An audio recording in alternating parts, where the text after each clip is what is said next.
बिस्मिल्लाहिर्रहमानिर्रहीम। सीएसएस के compulsory subject general science and ability की लेक्चर सीरीज स्टार्ट करने जा रहे हैं, जिसका सेक्शन नंबर 3 है हमारे पास इन्वायरमेंटल साइंस। ठीक है, सेक्शन नंबर 3 इन्वायरमेंटल साइंस में जो हमारे पास टॉपिक है वो है इन्वायरमेंट। ठीक है, इन्वायरमेंट के टेबल ऑफ कंटेंट की बात करें तो उसमें हमारे पास आता है इंट्रोडक्शन। ठीक है, इन्वायरमेंट का इंट्रोडक्शन कि इन्वायरमेंट है क्या, डेफिनेशन, इसमें डेफिनेशन देखेंगे इन्वायरमेंट के फैक्टर्स, और फिर देखेंगे कि इन्वायरमेंट के फैक्टर्स कौन कौन से हैं, और नेक्स्ट हम देखेंगे लास्ट पे इन्वायरमेंट जो है ना उसके कंपोनेंट्स कौन कौन से होते हैं, ये हम डिस्कस करेंगे। ठीक है, अब इस स्लाइड में आपको जो कुछ भी नज़र आ रहा है ना, असल में ये हमारा इन्वायरमेंट है। इसमें कुछ प्लांट्स भी हैं, कुछ क्लाउड्स भी हैं। ठीक है, आसमान है, वाटर है, बिल्डिंग्स है, ये असल में हमारा एक इन्वायरमेंट बना रहे होते हैं। नेक्स्ट चलते हैं हम इसके इंट्रोडक्शन की तरफ। हर वो चीज़ जो हमारे इर्द गिर्द पे जाए, जो हमें सराउंड करे, वो हमारा क्या होता है, इन्वायरमेंट। ठीक है, देखते हैं वो क्या कहते हैं। Environment can be defined as a sum total of all the living and non living elements.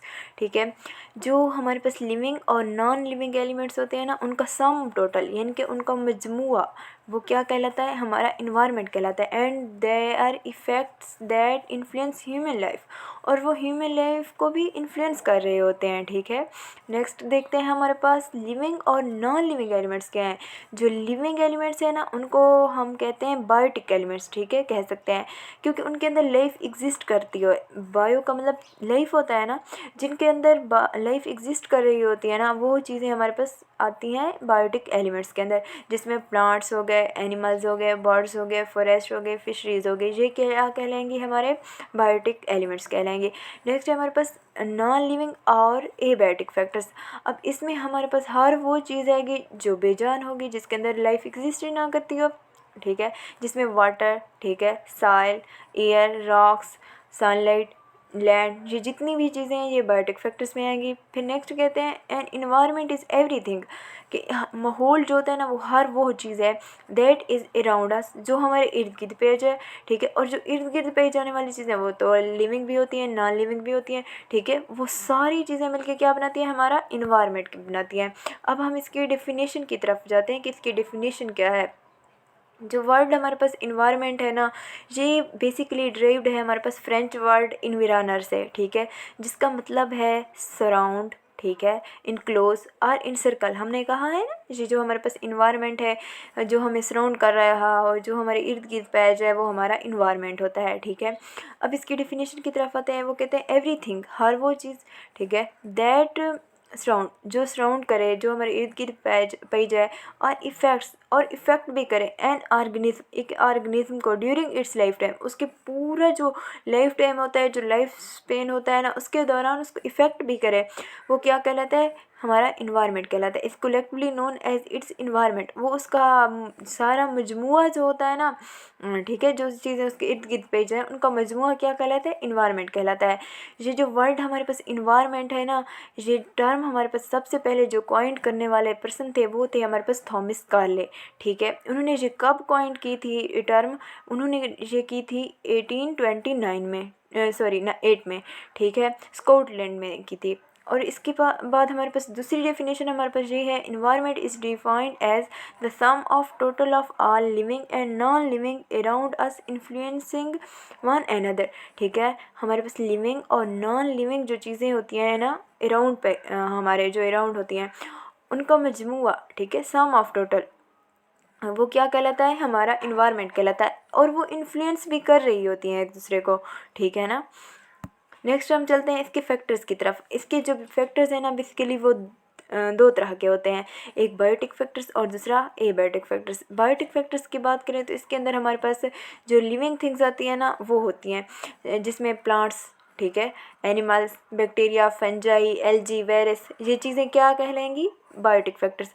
फिर हम बात करते हैं एबायोटिक फैक्टर्स की। एबायोटिक फैक्टर्स में हमें हमारे पास हर वो चीज़ आएगी जिसके अंदर लाइफ एग्जिस्ट ना करती हो, ठीक है, जो बेजान हो, जिसमें हमारे पास एयर, ठीक है, इसमें लाइफ एग्जिस्ट नहीं कर रही, सॉइल, वाटर, सनलाइट, एटमॉस्फेयर, ये चीज़ें हमारा क्या है, हमारा एबायोटिक फैक्टर्स हैं हमारे इन्वायरमेंट का। फिर देखते हैं बायोटिक फैक्टर्स और एबायोटिक फैक्टर्स क्या हैं। फंजाई, एल्गी, ठीक है, बैक्टीरिया, एनिमल्स, प्लांट्स, ये चीज़ें क्या हैं, बायोटिक फैक्टर्स। और एबायोटिक फैक्टर्स हमारे पास air, salinity, soil, pH, humidity, water, light, temperature, ठीक है, मिनरल्स, ये क्या है हमारे एबायोटिक फैक्टर्स हैं। फिर हम देखते हैं जो बायोटिक फैक्टर्स और एबायोटिक फैक्टर्स हैं ना, ये डिपेंड किस तरीके से दूसरे पे कर रहे होते हैं, इसमें हम ये देखते हैं। देखिए वो कहते हैं the biotic factors depend on the abiotic factors. जो बायोटिक फैक्टर्स होते हैं यानी कि वो जिनके अंदर लाइफ एग्जिस्ट करती है, यानी कि प्लांट्स, एनिमल्स वगैरह, ठीक है, वो डिपेंड कर रहे होते हैं एबायोटिक फैक्टर्स पर, यानी कि हवा हो गई, मिट्टी हो गई, ठीक है, टेम्परेचर होगा, इन पे डिपेंड कर रहे होते हैं। अब देखिए बायोटिक फैक्टर्स में इंसान को अगर देख लें, ठीक है, ये डिपेंड कर रहा होता है ना, हमारे पास जो टेम्परेचर हो गया, साइल, ठीक है, वाटर और एयर, इन पे डिपेंडेंट होता है, ठीक है। जो बायोटिक फैक्टर्स होते हैं ना, वो जिंदा तो नहीं होते, वो डिपेंडेंट नहीं होते एबायोटिक फैक्टर्स पे। नेक्स्ट हम ये बात देखते हैं, वो कहते हैं abiotic factors include such things as water, soil and water, air and soil nutrients, ठीक है। जो एबायोटिक फैक्टर्स हैं ना, उसके अंदर हमारे पास एयर, साइल और जो हमारे पास साइल न्यूट्रिएंट्स होते हैं वो आ जाते हैं, वाटर आ जाता है, ठीक है। ये जितनी भी चीज़ें हैं ये एबायोटिक फैक्टर्स का हिस्सा है, ठीक है। वो कहते हैं plants and animals can not live without this, ठीक है। प्लांट्स और एनिमल्स तो इनके बगैर नहीं रह सकते, प्लांट्स और एनिमल्स वाटर के बगैर भी नहीं से रह सकते, ठीक है। हमारे पास एयर के बगैर भी नहीं रह सकते, फिर सेल न्यूट्रिएंट्स के बगैर भी तो नहीं रह सकते, ये तो इनकी बेसिक नीड है, वो डिपेंड कर रहे हैं ना इस तरीके से। फिर कहते हैं the abiotic factors are not alive. जो एबायोटिक फैक्टर्स होते हैं वो ज़िंदा नहीं होते, सो वो डिपेंडेंट भी नहीं होते एबायोटिक फैक्टर्स पे, बायोटिक फैक्टर्स पे। फिर वो नेक्स्ट कहते हैं हाउ एवर बायोटिक फैक्टर्स, यानी कि जो लिविंग ऑर्गेनिज्म हो गए, प्लांट्स, एनिमल्स वगैरह, ये चीज़ें आ जाएंगी बायोटिक फैक्टर्स में। और इम्पॉर्टेंट एक्टर, ये एक इम्पॉर्टेंट एक्टर्स होते हैं in the bio geochemical cycle of many non living elements, यानी कि जितने भी नॉन लिविंग एलिमेंट्स है ना, उनमें जो हमारे पास बायोटिक फैक्टर्स है ना, वो एक इम्पॉर्टेंट एक्टर की तरह काम कर रहे होते हैं, ठीक है। अब वो किस तरह से एक इम्पॉर्टेंट एक्टर्स की तरह काम कर रहे होते हैं ये देखते हैं। अब देखें, अगर हम कार्बन साइकिल की बात कर लें, ठीक है, या नाइट्रोजन साइकिल की बात कर लें, कार्बन साइकिल की बात कर लें, ठीक है। ये जो कार्बन साइकिल है ना, इसमें हमारे पास ये जो प्लांट्स है ना, ठीक है, इनको कार्बन चाहिए होती है फूड प्रिपरेशन करने के लिए ना, ये ग्लूकोज की प्रिपरेशन के लिए इनको कार्बन की ज़रूरत होती है, ठीक है। हमारे एटमॉस्फेयर से ये कार्बन डाइऑक्साइड लेते हैं और उस कार्बन डाइऑक्साइड से फिर एक्सट्रैक्ट करते हैं कार्बन।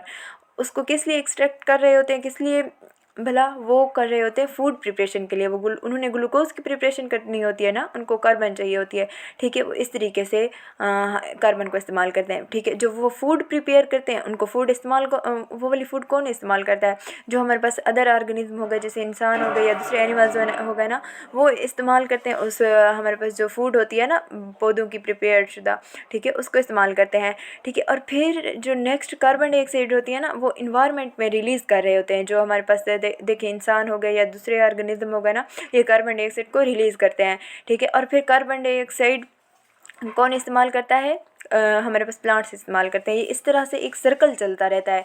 और इसमें जो हमारे पास लिविंग ऑर्गेनिज्म थे या बायोटिक फैक्टर्स थे, उन्होंने एक अहम किरदार अदा किया ना इनके साइकिल के अंदर, ठीक है। फिर वो नेक्स्ट यही बात करते हैं, for example carbon cycle between living things and non living atmosphere. वही बात हो गई कि ये जो हमारे पास कार्बन साइकिल है लिविंग थिंग और नॉन लिविंग एटमॉस्फेयर के दरमियान, ठीक है। This happens because plants can fix carbon from carbon dioxide. वही बात कर रहे हैं कि कार्बन डाइऑक्साइड जो होती है ना, वो फिक्स करते हैं, कार्बन डाइऑक्साइड से फिक्स करते हैं कार्बन, कौन भला, प्लांट्स जो होते हैं हमारे पास, ठीक है। फोटोसिंथेसिस के दौरान वो क्यों करते हैं, क्योंकि उन्होंने फूड प्रिपेयर करनी होती है। वो फूड जो प्रिपेयर करते हैं उनको कौन इस्तेमाल करते हैं, जो नॉन प्लांट ऑर्गेनिज्म है ना, वो इस्तेमाल कर रहे होते हैं, ठीक है। फिर नेक्स्ट चलते हैं, देख क्या कहते हैं, वो कहते हैं these organism digest the sugars and starch in plants for energy and release the carbon back to the atmosphere. वही बात हो गई कि जो प्लांट्स हमारे पास स्टार्च और शुगर्स प्रिपेयर करते हैं ना, उनको दूसरे ऑर्गेनिज्म इस्तेमाल करते हैं अपनी एनर्जी के लिए, क्योंकि उनको एनर्जी चाहिए होती है ना, वो एनर्जी इन चीज़ों से लेते हैं और फिर रिलीज़ करते हैं कार्बन डाइऑक्साइड माहौल में, ठीक है, हमारे एटमॉस्फेयर के अंदर। और वो कार्बन डाइऑक्साइड जो होती है ना, वो फिर प्लांट से एब्जॉर्ब कर लेते हैं। ये इस तरह से एक सर्कल चलता रहता है और इन कार्बन साइकिल कंप्लीट हो जाता है। फिर नेक्स्ट वो बात करते हैं मैनी अदर एलिमेंट्स, जैसे कि दूसरे एलिमेंट्स हो गए नाइट्रोजन, ठीक है, सल्फर, फास्फोरस, आयरन, और जो दूसरे होते हैं उनका भी इस तरह से एक साइकिल होता है कार्बन साइकिल की तरह, ठीक है। नेक्स्ट हम चलते हैं, अभी देखिए इसमें नाइट्रोजन साइकिल की बात कर रहे हैं, ठीक है। इसको समझते हैं वो किस तरह से है। नाइट्रोजन हमारे एटमॉस्फेयर के अंदर बहुत ज़्यादा पाई जाती है, ठीक है, आप सब जानते होंगे। लेकिन मसला ये है, ये जो प्लांट्स है ना, ठीक है, ये डायरेक्ट नाइट्रोजन नहीं इस्तेमाल कर सकते, ठीक है। उनको नाइट्रोजन चाहिए होती है नाइट्रेट्स की फार्म में, ठीक है। और नाइट्रेट्स की फार्म में उनको कौन कन्वर्ट करके देगा? वो हमारे पास कुछ बैक्टीरिया पाए जाते हैं, हाँ, ठीक है। वो क्या करते हैं, जो नाइट्रोजन है ना उसको कन्वर्ट करते हैं नाइट्रेट्स में, और जो नाइट्रेट्स होते हैं फिर उनको प्लांट्स एब्जॉर्ब करते हैं, ठीक है। इस तरीके से वो इनको इस्तेमाल कर सकते हैं, ठीक है। ये जो अब हमारे प्लांट्स हैं ना, ठीक है, इनको इस्तेमाल कर लेते हैं, अब इस्तेमाल कर सकते हैं, पहले नहीं कर सकते थे। फिर नेक्स्ट, एक तो एटमॉस्फेयर के अंदर भी नाइट्रोजन पाई जाती है, फिर सॉइल के अंदर भी तो पाई जाती है, ठीक है, नाइट्रोजन। लेकिन मसला ये है प्लांट्स वहाँ से भी नहीं ले सकते डायरेक्ट नाइट्रोजन।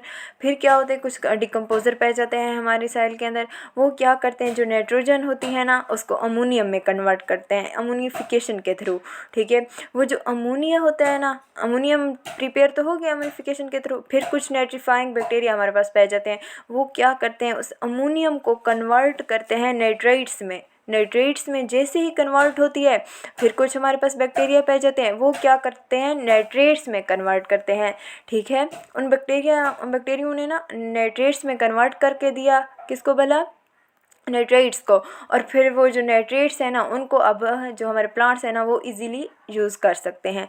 ये इस तरह से एक साइकिल चलता रहेगा, ठीक है।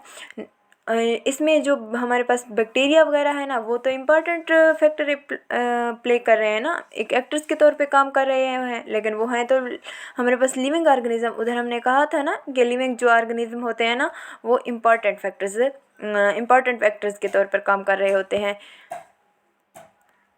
फिर नेक्स्ट हम चलते हैं, इसके कंपोनेंट्स की बात करते हैं। इसके असल में 4 कंपोनेंट्स हैं, लिथोस्फेयर, एटमॉस्फेयर, हाइड्रोस्फेयर, बायोस्फेयर, ठीक है। लिथोस्फेयर के अंदर हम सॉइल और रॉक्स को देखेंगे, एटमॉस्फेयर के अंदर हम एयर को देखेंगे, हाइड्रोस्फेयर में हम वाटर को देखेंगे, और बायोस्फेयर के अंदर हम बायोलॉजिकल एलिमेंट्स जो होते हैं ना हम उनकी बात करेंगे, ठीक है।